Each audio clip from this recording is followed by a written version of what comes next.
So we are back. Good morning, everyone. So we are back after a really short break with an interesting session today again. So before we start today's session, I would request all the participants please be on mute, and you can post any questions on the chat box as and when you like to. So I welcome you to the 29th episode of Gyanaki Tech Talk. Electric vehicles has been a very fairly new concept in India so far. So unfortunately, very few EV manufacturers have established an extensive testing facilities. So this is a very prevalent scenario so far, and we do not know how much we have to walk forward in terms of EV testing. So let's find out about all this from today's guest, Dr. Manoj Modani, who has over 33 years of rich experience in the field of EV test equipment and expertise of EVs in India and China. Mr. Manoj Modani has done his bachelor's in mechanical engineering from BITS Pilani. He further went on to pursue his diploma in materials management and advanced diploma in management. He was conferred with the honorary doctorate at YSU USA. He has all this experience coming from working in big corporates like Escorts Limited, DCM, Toyota Limited, JK Tire, and in Limited, GE Aircraft Engines, and so on. And he's currently director in the automotive test systems. He is a renowned industry expert who has spread his wings from being a panel member at various events to delivering various guest lectures and talks, one of which being at Pune Auto Expo 2020, where he spoke on the future of EV. He is the president of the Delhi chapter of Ministry of Micro, Small and Medium Enterprises and Startups Forum, and also a patron of the advisory wing for sourcing and supply chain in the same. In this episode, we shall try to understand what are different types of testing equipments, how they look like, what are the tests that are conducted specific to EV, and so on. I extend a warm welcome on behalf of all the participants in Team Ganiki. We look forward to having an amazing session with you, sir. Thank you. Namaste and good morning to all. I welcome you and thanks to Mr. Shekhar Malani for giving me this opportunity for sharing this knowledge. Am I audible clearly and is my screen clear, Mr. Malani? Yeah, Dr. Manoj, yes, everything's good. So you can Thank start. you. Thank you very much. So this is why EV is so important in today's scenario. These are the various reasons under which EV is going to be the future. And of course, it may not be 100%. Coexistence of various technologies will exist. And the main reason is environment concerns. And another reason, India specific, is the oil import bill. And overall, if you see, well-to-wheel efficiency is better in case of EV, even if you take the source of non-renewable also. Even then, because of the tailpipe emissions of small equipments will be much higher. So these are the major reasons. These are the basically the standards and regulations why the testing and certification is important. So basically, primarily for the social demand that it is necessary to be safe, and then the performance and other things which are making it necessary to have the testing and certification. So what are the regulations, regulatory mechanism in India? These are the regulators basically. MoRTH is Ministry of Road Transport and Highways, Ministry of Heavy Industries and Public Enterprises, Ministry of Environment, Ministry of Consumer Affairs, Director General of Foreign Trade, and state ministries play the role.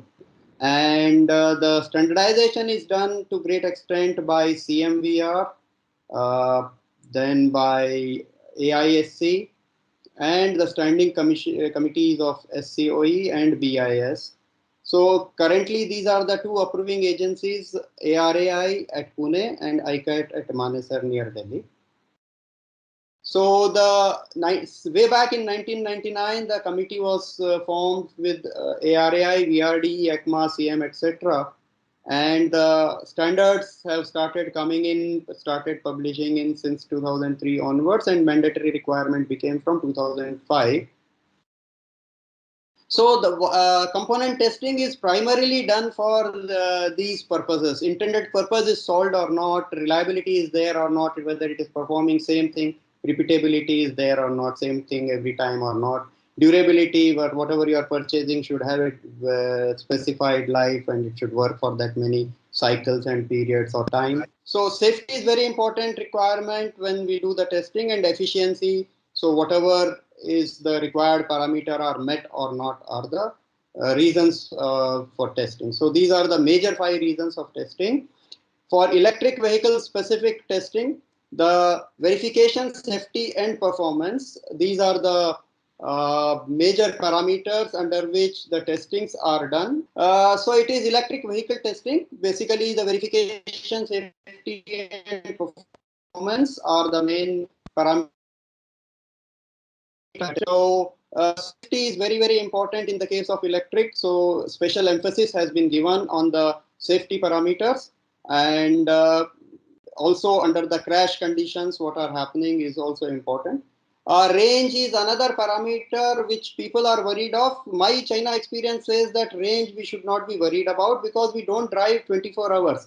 We have to change our thinking of analogy with the petrol pump. We have to go to the mobile charging system thinking, in which whenever the vehicle is stationary for when you are having lunch, or when you are in office, or when you are at home, or when you are sleeping, at that time these can be charged. So that thinking should change. Then performance is energy consumption, very important parameter. Gradability, power, brake, etc. are tested. So the main categories in the electric vehicles are basically L, M, and N. So I will start with the private vehicle confined locations like the airport, hospital, university, resorts, small equipments. That is one category under which no testing parameters are there. And there is a scooter 250 watt and below. There is no testing requirement, not great testing requirements. We'll come to the small testing requirements that are there. Then two-wheelers come under L1 and L2 categories. Three-wheeler come under L5 categories. And four-wheelers comes under M and N category depending on the power they are using. So, and the heavy vehicles like truck and buses comes under the M category. So for the 250 and below, there is no grade certification. If you see, it is just white reflectors on the front, red reflector on the rear, brake testing, and there are certain parameters which should qualify. The weight of vehicle should be less than 60 kgs without the batteries. Thus, maximum speed it can achieve should not be more than 25 km/h, and the power should be less than 250 watt. If all these parameters are met, then the certification is simple. And the certification where the speed is greater than 25 km/h, and when the wattage is up to 2000 or watt, etc. These are the e-rickshaws, first mile connectivity. They come under the testing requirements. So I will come specific to the regulations that are there for the two-wheeler, three-wheeler, four-wheeler, and rickshaw and buses. The AIS standards are there for EV, which is there in black color, in green color. So there is some discussion. So AIS 38, 39, 40, 41, 48, and 49 are the specific to EV. So the parts which are different in the EV, other than the normal vehicle, these like normal brake, etc., they are tested as it is as per the current regulations for ICE engine. But EV specific are these tests. So we'll come to the details of these tests in the coming slides. Then for even retrofitting, there is some test specified at AIS 123. So in short, I have tried to summarize what all are covered into these AIS. So 038 is primarily the functional safety. 39 is primarily the electrical energy consumption, that is the watt hour per kilometer. 40 is primarily for the range.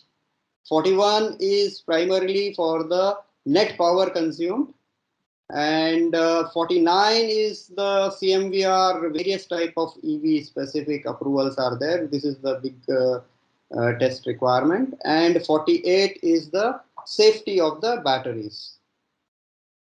So coming to the greater details of 038, 038 is primarily the electrical shock or functional safety. So these are the tests which are required. These are the effects. Water effect is the main concern. So during washing, flooding, or heavy rainstorm, there should not be any effect.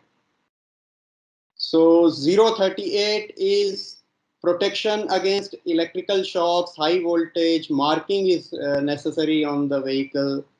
Functional safety, state of charge, and all those things should be visible on the onboard indicators. So these are the primary requirements of 038. 039 is basically how much energy is consumed to run a kilometer, how much watt hour is used. So this is the main test. 040 is the prime range test on the chassis dyno.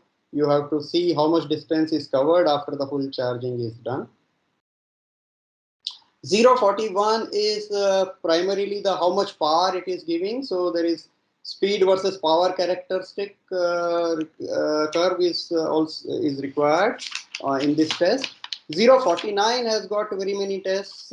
Brake performance is there, gradability is there, speedometer calibration, pass by noise, EMC, reliability with the full load and overload, and the motor characterization. 048 is for the battery, basically the abuse test of battery. Short circuit test is there, overcharge test is there. So if there is a short circuit, it should break. If there is a overcharge, the circuit should break. The vibration test, because the vehicle when it moves, it is subjected to various type of vibrations and mechanical shocks. Rollover test and penetrations test. That is mainly the nail penetration test. So these are some of the photographs about the test equipment that are used for the testing of short circuit, vibration, nail penetration, combined temperature, HL, THSS, and thermal shock. This is the performance evaluation for the complete chassis dyno. This is first photograph is for the two-wheeler, where the chassis dyno is there for the two-wheeler. This second one is a universal chassis dynometer, again for the two-wheelers. And third one is the dyno for the chassis dyno for the three-wheelers. Then there is a chassis dyno for the four-wheelers, and for the heavy duty, the chassis dyno is shown here. Some of the comparisons I have tried to make for the category L and category MN. L is primarily scooter and three-wheeler, and M and N are primarily the four-wheelers, car and buses and heavy trucks. So this is the draft regulation at this moment, and I have put in the green color. These are the tests which are non-common, uncommon. Rest all are common tests, like between the L, M, and N category.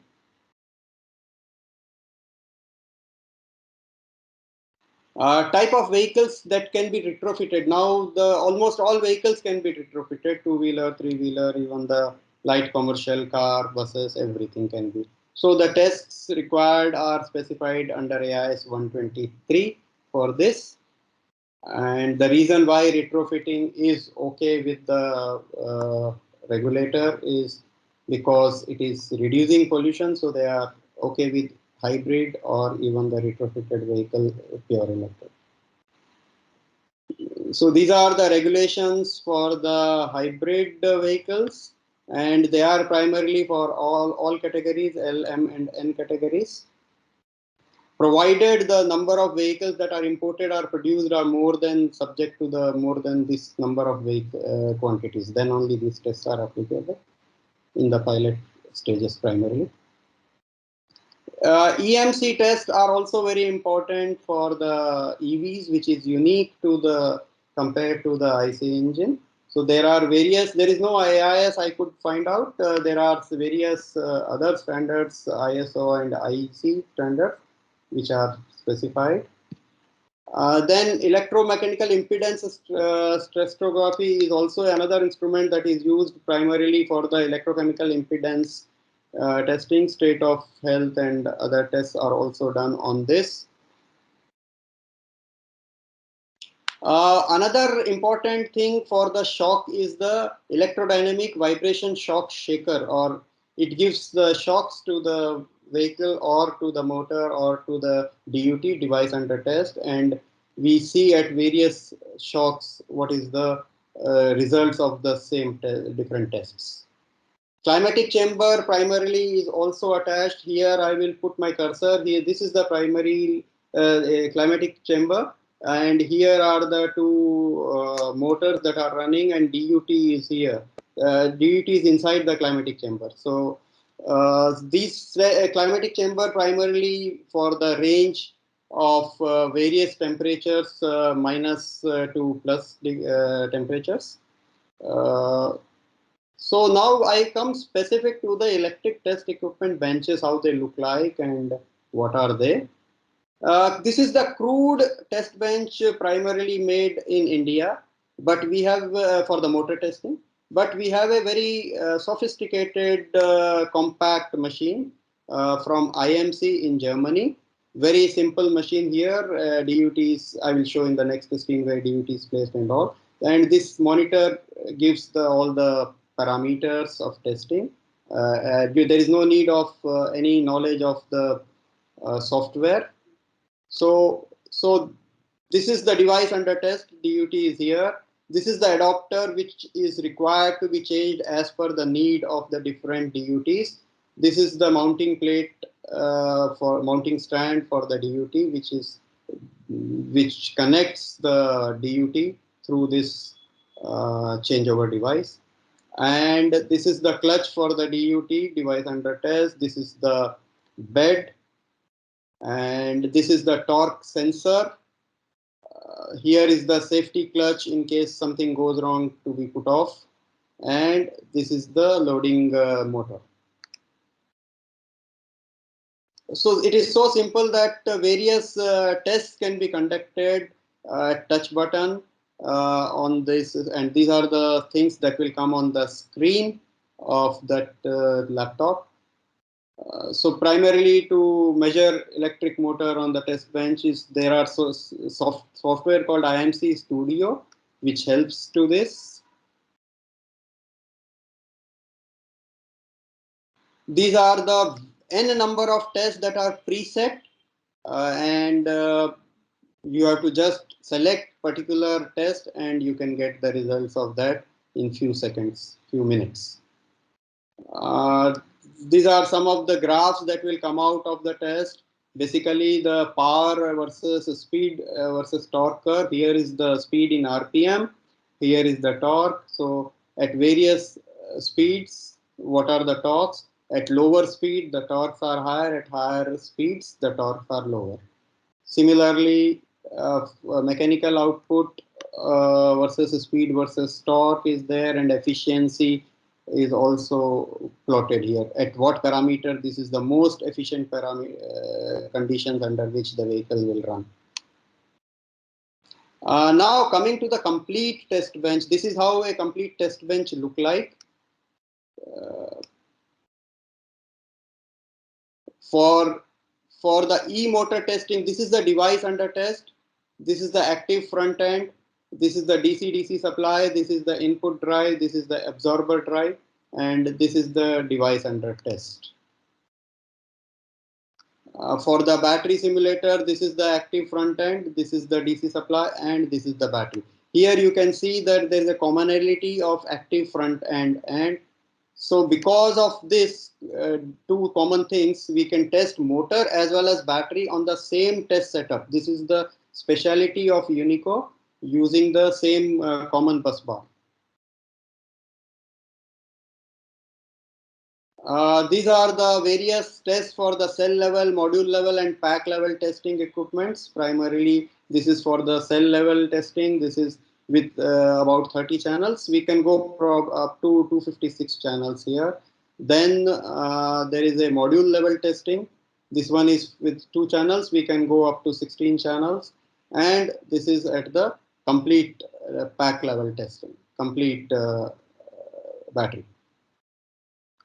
EXL is very important parameter to be tested, and again here it is common active front end is used, common DC bar is used, and the EXL is tested for 3-wheelers and 4-wheelers. Primarily, I have given you example of I have given you example of 250 kilowatt, 500 Newton meter, 18,000 RPM, very high RPM it can take. We can go up to 24,000 RPM also in case, and we can go up to 2500 kilowatt also. That means 2.55 megawatt also. So what are the further components involved in the EV test equipment I am trying to show here?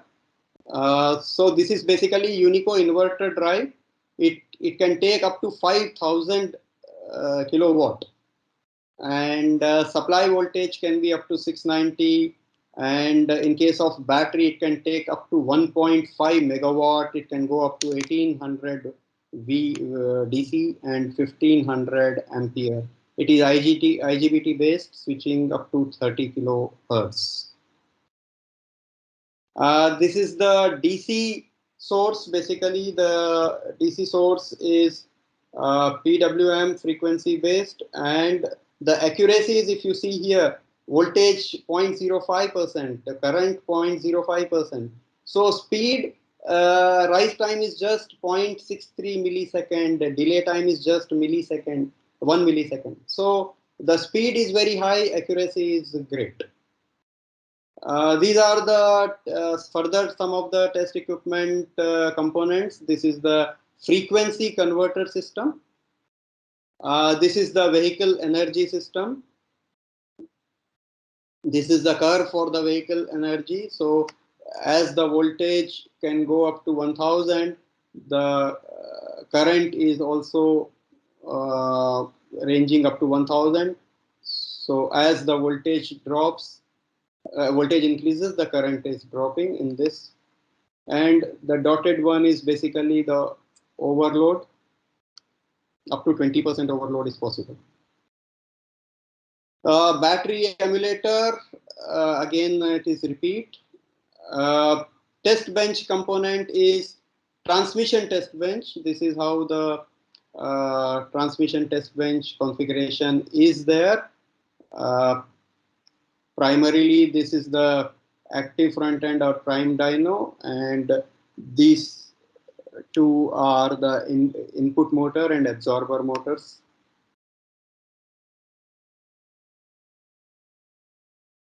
So signal interface cabinet is also part of this EV test equipment. Ignition box is another part of the EV test equipment. Energy distribution box also is required for the EV testing. High-speed drive and dyno and DUT frame is also required. This is very important thing called base plate or DUT frame. This has to be very rugged.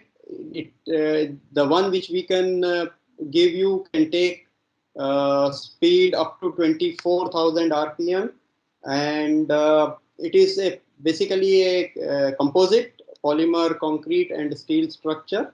It can take high stiffness and high damping. It can absorb the shock and vibrations. So this is how the construction is done. FEM, finite element method, is used while construction of this is made. Various type of simulations are done before deciding on the requirements of the base plate. This is turntable. This can be rotatable. So this is the important thing in this. This is how the input drivetrain goes in. This is how you move the handle to move the spindle to move. This is the stand for the bearing. This is the industrial shaft that is used. This test bench as one of the many variants that we can provide. This test bench is designed for hybrid and for electric powertrains. It's equipped with an input dyno which tunes up to 18,000 RPM. Here is the converter. It has the fastest IGBT control and provides a communication interface with a high quality control and high control frequency. And here we have two VES, vehicle energy system, also called battery simulator. They can be applied solely or connected parallel to reach 2000 ampere current. Here is our self-development high-speed signal interface system, also the energy box. And here is a climate chamber, which can simulate the temperature from -50 to 150 degrees.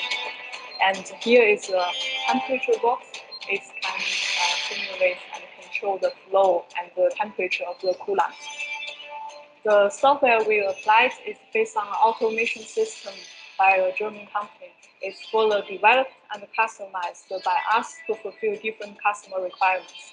Together with all this and the diverse measurement equipment, we are able to test electric motor as well as inverter in different conditions, including also various verification possibilities. That's all as an example to show our know-how. Thank you, sir. Thank you for this wonderful download of information. And while all of this is enlightening to most of us, but there are a lot of young startup entrepreneurs in the audience as well, and they may start feeling a bit overwhelmed with the amount of things that they need to do with regards to the testing.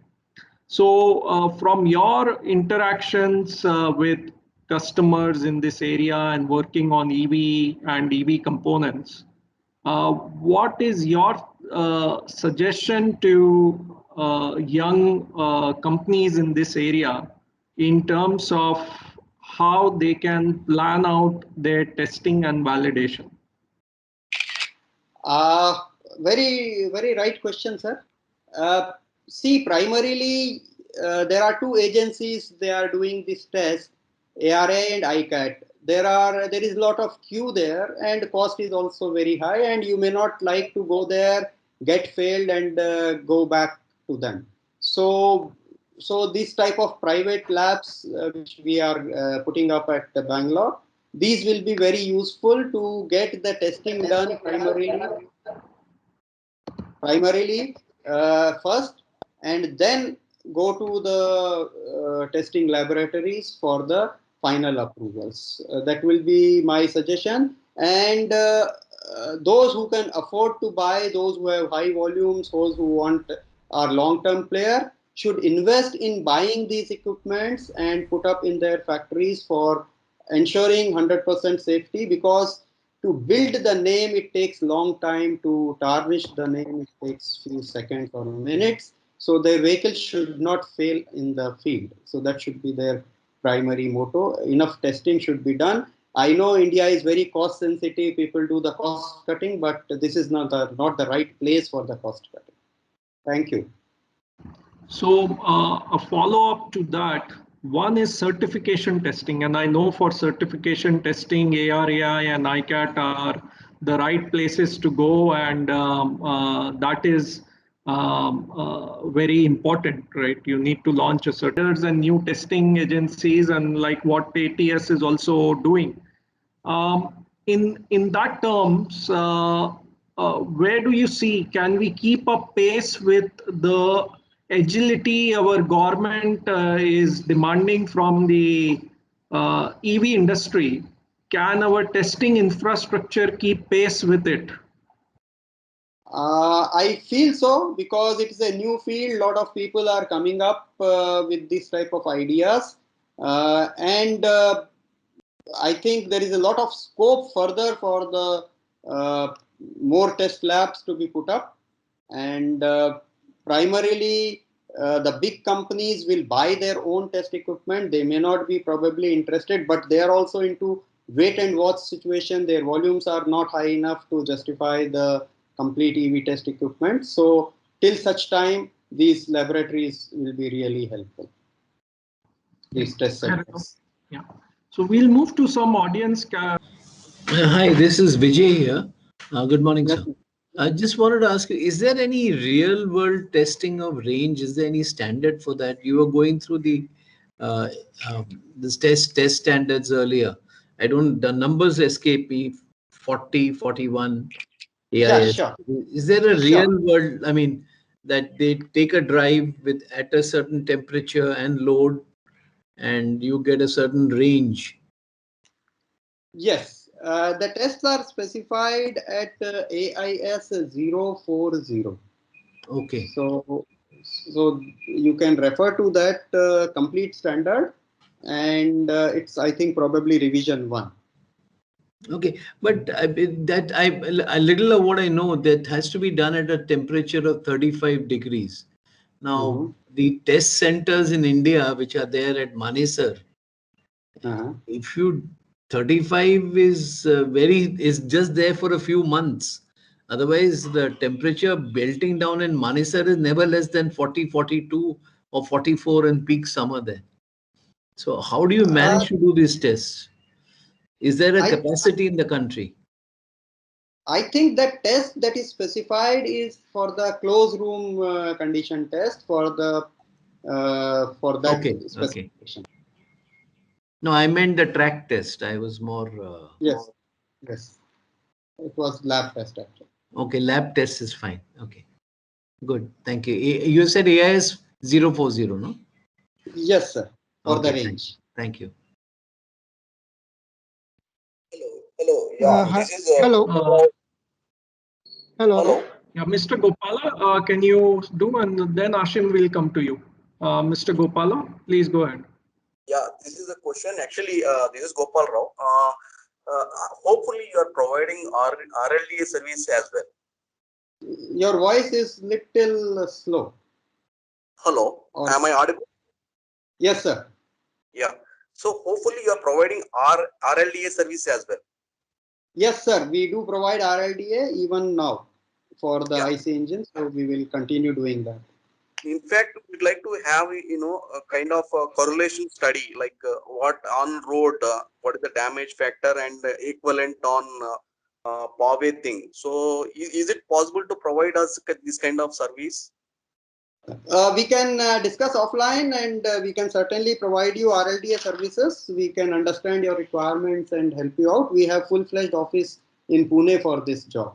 So you can either speak out your phone number, I'll call you back. Or if you have noted down from the screen, then you can. Yeah, sure. Thank you. I'll connect you, Manoj. Thank you. Okay. Yeah, Mr. Ashim. Yeah, sir, I want to know one thing. In your laboratory, you have provided testing facility from the range 7 kilowatt. Towards the end, there was a voice breakage, sir. In your laboratory. Hello. Yes. Yeah, your laboratory, you are having facility to test motors from 7 kilowatt. What about the laser motor, laser rating? I mean to say, if we are having 2.5 kilowatt or 5 kilowatt motors, do you have the facility? No, this lab will not have, currently don't have that facility. It is primarily for the 7 kilowatt and above. And soon, based on the market feedback, we will add the facilities required for the lower wattage. Primarily what happens, sir, India is going with the low wattage. I don't know for what reason. Whereas our European principles, even their two-wheeler goes up to 70 watt, 70 up to 70 kilowatt. So that is the reason why we don't have this type of equipment at the moment. But we will soon, based on the feedback, add the additional facilities. And what about the facility in test lab? That is, it is maintaining the ambient temperature. Yeah, yes. We have the air conditioned system, and for the climatic chamber, when you want minus temperatures, we have the climatic chamber. Okay. Okay. Thank you, sir. Thank you. My pleasure. Mr. Vijay? Yeah, I think it's good to hear, Dr. And I think you rightly said that in India, actually, this is what my question to you is that I think most of the, Europe, you see that they are talking about 800 voltage and, 400 volt and above, right? But in Yes, sir. India, we are, not able to decide whether it should be 72 volt, 96 volt. So what is your view about this voltage, because as you said very rightly, even the two-wheeler, what we have, I'm a part of Marelli, right? So in two-wheeler also the systems what we have is 85 kilowatt, right? So that is the power we talk, and that is about 400 volt systems, right? But in India, we talk about low voltages, So what is your take and view about India? And I was glad to see your presentation that you're talking about 25,000 RPM and 800 volt and above, which we are not able to see much here in India at the moment. But I'm sure India will catch up surely towards those norms which are going in Europe and other countries. So what's your view on that? I also have similar views like yours, Mr. Raj Vijay. I also feel that India at the nascent stage may go with lower voltage and wattage, but seeing the whole world, probably India will also change to the what world is doing. That is one take. Another, I also feel that this someone who is the first mover or the starter, he will have some advantage over others. So he should be away from the crowd by giving this higher voltage and wattage services. Sorry, just to add, see, what I'm more, trying to understand is that there are smaller companies, they can talk of lower voltages as one can understand. But when you talk with the major OEMs in India who have this, decision making from India perspective, I'm talking about the four wheelers, right? Without naming them, I'm not very sure, what is the kind of voltage, they're talking of, because ultimately they will also be talking about high voltages, maybe 800 volt or 400 volt minimum, right? So what is Uh, your view? You might be interacting. What is your view on that? The yeah, major OEMs in India. yes, sir. Yes, sir. Yes, sir. We are in touch with almost all OEMs. In fact, very happy to announce you that we already have two orders from the OEMs in India. I will not be able to name them because of the confidentiality reasons. And they have both opted for the higher wattage and higher voltage. So only the startups who are into the lower voltage and lower wattage. Coming to the specific number you were looking for, yes, it was 400 V plus. Okay, and normally kilowatt when you go for the kilowatt? Kilowatt, depending on what product it is, two-wheeler, three-wheeler. Mr. Hemant, you have a question? Are you still there? Yes. Thank you, Shekhar, and thank you very much, Dr. Manoj, for nice presentation. It has really given us good idea about the testing requirements. My question is related to the motor or battery testing for a drive cycle, a dynamic drive cycle. For example, if we are simulating any DC drive cycle, or no, is it possible to have such kind of drive cycle testing? Or Yes, sir. Yes, sir. We will have these facilities for various type of drive cycles to be incorporated using our simulator tool IPG, various hardware in loop, software in loop, and all the drive cycles will be possible to incorporate in those so, tests. so if I'm not wrong, we can test the motor independently of the vehicle for loading as per the drive cycle. Certainly, sir. Certainly, Okay. sir. Okay. Thank you very much. My pleasure. Okay. Some of our regular attendees are also here. If they want to share any thoughts, they can do that at this point. Otherwise, then we'll ask Dr. Manoj to give his finals from your end. I think it is EV is the future, and EV testing is very important. And I think the startups who have not, probably some of them not taken care, should take care for the long. Right. So thank you very much.